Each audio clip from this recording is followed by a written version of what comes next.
Dans ce chapitre, nous allons étudier les différents codages utilisés pour coder un signal numérique avant sa transmission. Là, on trouve des codages à niveau comme le NRZ, le non-retour à zéro, le RZ, retour à zéro unipolaire, et le RZ, retour à zéro bipolaire. On trouve aussi la deuxième catégorie des codages qui sont les codages de transition. Et là, on peut trouver à titre d'exemple Manchester, Manchester différentiel et Miller. Nous allons d'abord commencer par définir c'est quoi la transmission en bande basse ou c'est quoi la transmission en numérique. On vous dit qu'elle consiste à transmettre un signal sous sa forme digitale. Et la transmission digitale, c'est la transmission des bits sous forme d'impulsion électrique carrée ayant une durée et une amplitude bien précises. Comme par exemple le montre la figure suivante, on voit que le signal carré ici, le signal numérique est transmis sous forme d'impulsion électrique carrée qui ont une durée bien déterminée et la durée elle est appelée temps de bits et le temps bit il est géré par l'horloge, ce n'est rien qu'un cycle d'horloge, regardez, et une amplitude bien déterminée. Cette amplitude peut être plus V, moins V, par exemple plus V pour le 1, moins V pour le 0, à titre d'exemple. Maintenant, on va étudier la première catégorie des codages qui sont les codages par niveau. Donc, vous savez que quand je veux transmettre un signal numérique, je fais un codage au niveau du récepteur, donc le récepteur, au niveau de l'émetteur, donc l'émetteur est doté d'un codec, et je fais un décodage au niveau du récepteur pour pouvoir retrouver l'information ou le message émis. Donc, le premier codage par niveau, c'est le codage le plus trivial, c'est le plus basique, qui est appelé le non-retour à zéro, le NRZ. Son principe est le suivant. On vous dit que c'est un codage par niveau, donc ici on s'intéresse aux états, on a deux états en fait. Pour le bit 1, on a le niveau haut, donc pour le bit 1, je le code à plus V, un niveau haut, et le bit 0, je le code à moins V, niveau bas. Et cela tout au long de la durée temps bit. Ici, je passe au deuxième codage par niveau, c'est le codage retour à zéro unipolaire. Donc ici, comme son nom l'indique, il y a un retour à zéro pour le bit 0 et unipolaire, il y a une seule polarité pour le bit 1. Donc son principe consiste à coder le bit 1 par un niveau haut, là un état haut à plus V, et le bit 0 par 0. Donc si on prend un exemple, on a le signal suivant, on a cette suite binaire, on veut la coder en RZ unipolaire, donc le 1, ça serait plus V, tout au long du temps bit, 0 c'est 0, 0 c'est 0, encore 1, donc plus V, après 0 c'est 0, encore 1 plus V, 1 état haut aussi à plus V. Le troisième codage par niveau, c'est le RZ bipolaire. C'est un retour à 0, mais bipolaire. Pourquoi bipolaire en fait? Parce qu'on a ici des tensions opposées. On va utiliser deux polarités. Pour le bit 1, donc le bit 1, on peut le coder à plus V ou à moins V. Et le bit 0, il est toujours à 0. C'est un retour à 0. Mais bipolaire, pourquoi? Parce que contrairement à l'unipolaire de tout à l'heure, l'unipolaire, le 1 était toujours à plus V. Maintenant, le 1 peut être à plus V ou à moins V. Mais comment? En alternant la polarité. Cela veut dire quoi? Ça veut dire que, par exemple, si je prends le même exemple, j'ai 1, le premier 1, je le mets à plus V. Après, j'ai 0, je le mets à 0, 0 à 0. Après, j'ai 1. Cette fois-ci, je le mets à moins V. Je vais alterner. Je vais toujours regarder le 1 précédent. Le 1 précédent était à plus V. Celui-là, je vais le mettre à moins V. Après, j'ai 0, je le mets à 0. Après, je vais encore rencontrer un 1. Ce 1, je vais regarder le 1 précédent. Il était à moins V, donc je vais certainement le mettre à plus V. Je vais alterner entre les polarités. Encore un 1, donc celui-là était à plus V. Celui-là va être à moins V.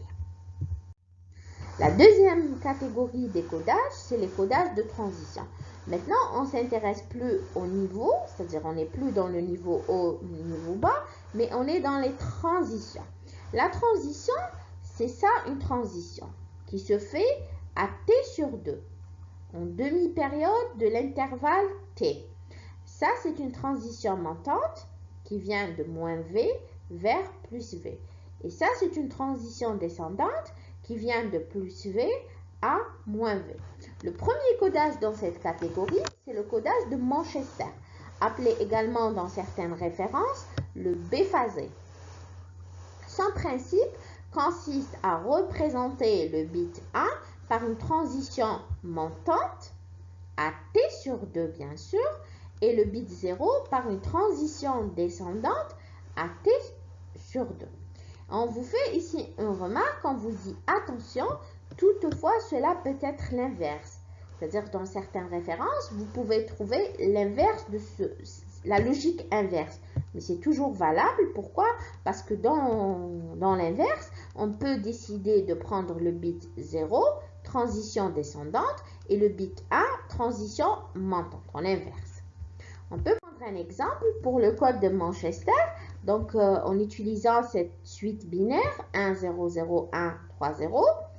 En Manchester, on définit bien nos périodes t. Après, on fait la transition à t sur 2. Donc, 1, transition montante, par exemple, à t sur 2.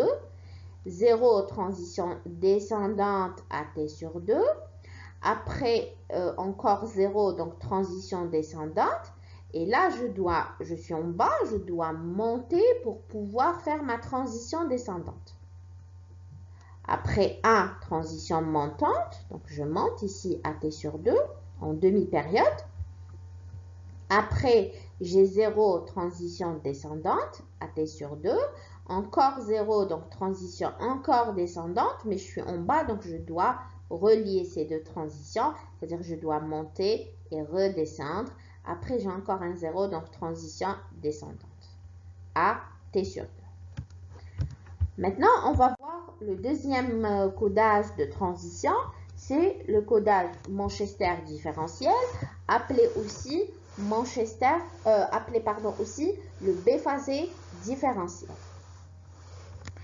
Ce codage, en fait, il n'est pas comme le Manchester, on fixe le sens de la transition avant le codage.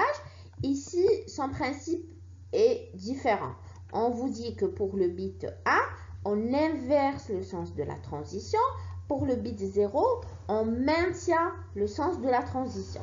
Et là, bien évidemment, on parle de la transition précédente. Ce codage est fortement basé sur l'état précédent. Donc, vous avez compris, si on prend un exemple ici, que l'initialisation est très importante.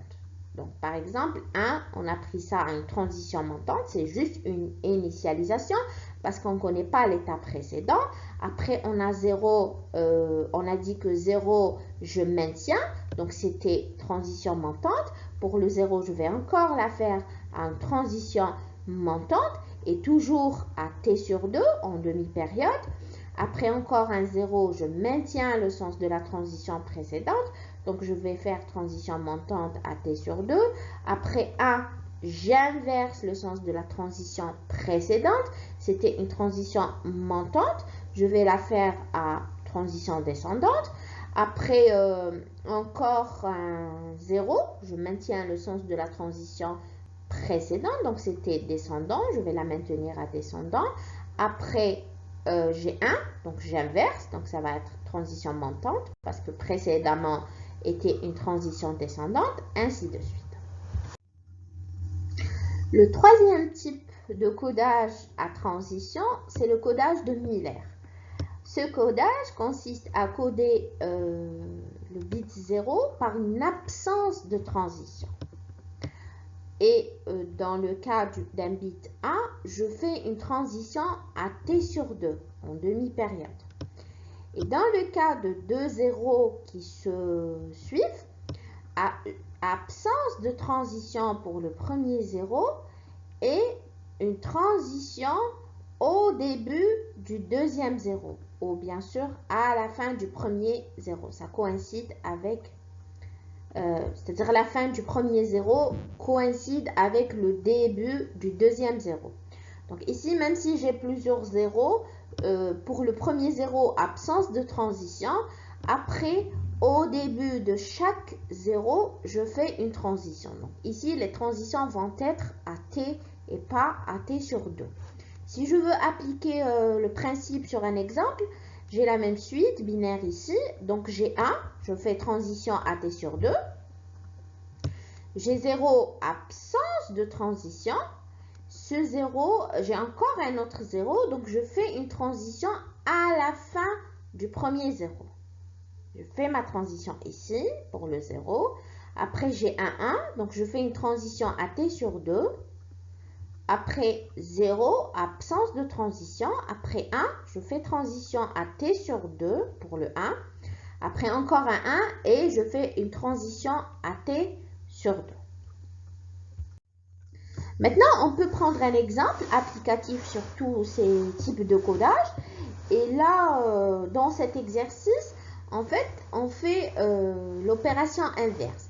C'est-à-dire, on vous donne le codage et on vous demande de trouver le type du codage et la séquence, le message qui a été codé. Donc, dans le 1, par exemple, on sait bien qu'il s'agit ici d'un codage à niveau. Et on voit qu'il y a une alternance de polarité. Donc, évidemment, c'est le RZ, retour à 0, bipolaire. Et la suite, c'est 1, 0, 0, 1, 1, 1, 0, 0. La figure 2, c'est un codage à transition. Maintenant, est-ce qu'il peut être Manchester? Oui, il peut être Manchester avec la suite suivante. Donc ici, transition montante, 1. Transition encore montante, 1. Transition descendante, 0. Transition montante, 1. Transition descendante, 0. Transition encore descendante, 0. Transition descendante, encore un 0. Et transition montante, 1. Il peut aussi être Manchester différentiel, mais Manchester différentiel avec bien sûr un message ou une suite différente. On va dérouler ça. Donc Manchester différentiel, par exemple, je prends ça 1. Après, je maintiens transition montante, donc 0. Après, j'inverse transition descendante, donc c'est un 1 quand j'inverse. Après, transition montante, alors qu'elle était descendante, donc j'ai inversé, donc c'est un 1. Et là, transition descendante, donc j'ai inversé, donc encore 1. Après, j'ai maintenu transition descendante, donc c'est un 0. Après, j'ai maintenu transition descendante, c'est un 0. Après, j'ai inversé, donc c'est un 1. Donc ici, dans cet exemple, ça peut être Manchester, comme ça peut être Manchester différentiel, avec deux messages différents. Donc pour le 3, on voit qu'il s'agit d'un codage à transition. Et j'ai ici des absences de transition, donc ça ne peut qu'à être Miller. Donc c'est Miller. On voit que Miller, ici, transition à t sur 2, donc c'est un 1. Encore 1, transition à t sur 2. 0, absence de transition. Transition à t sur 2, donc c'est un 1. 0, absence de transition. Et là, je vois qu'il y a une transition à la fin de ce 0. Donc, c'est deux 0 qui se suivent. Donc, c'est un 0, 0. Encore, il y a une transition à la fin de celui-là, donc encore un 0, donc 0, 0, 0, j'ai 3 zéros en fait ici. Et là, j'ai une transition à t sur 2, donc c'est un 1.